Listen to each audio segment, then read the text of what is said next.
Hello guys, আমি Piyali. Good morning. সকালবেলা এক কাপ চা নিয়ে বসে গেছি, তারপর গেছিলাম স্নানে। স্নান থেকে বেরিয়ে আমি ঝটপট করে চলে আসলে রেডি হয়ে আমি আর আমার বেস্ট ফ্রেন্ডের সাথে যাচ্ছি আদিবাড়ি হাঁটতে হাঁটতে। তারপরেই ওই বাড়িতে পৌঁছে গেলাম। ঢাক বাজছিল খুব সুন্দর, তো আমরা একটু নাচানাচি করে নিলাম। তারপর ওখানে আরতি হচ্ছিল, তো ওখানে প্রদীপ জ্বালানো হচ্ছিল, জ্বালিয়ে টালিয়ে আমরা আবার এই বাড়িতে চলে আসি। তারপর খেতে বসে যাই।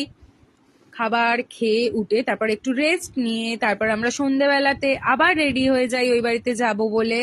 তো এখানে রামনবমীর মিছিল বেরিয়েছিল, তো আমি দেখছিলাম একটু দাঁড়িয়ে বারান্দা দিয়ে, খুব ভালো লাগছিল। তারপরেই নেমে আবার ওই বাড়িতে যাব, তো সবাই মিলে তাই জন্য হাঁটা লাগাচ্ছি, ওই বাড়িতে যাচ্ছি। আমার বান্ধবী আজকে শাড়ি পরেছিল, খুব সুন্দর লাগছিল। তারপর আমরা ওই বাড়িতে পৌঁছে গেলাম, পৌঁছে সন্ধে আরতি হচ্ছিল, খুব ভাল লাগছিল।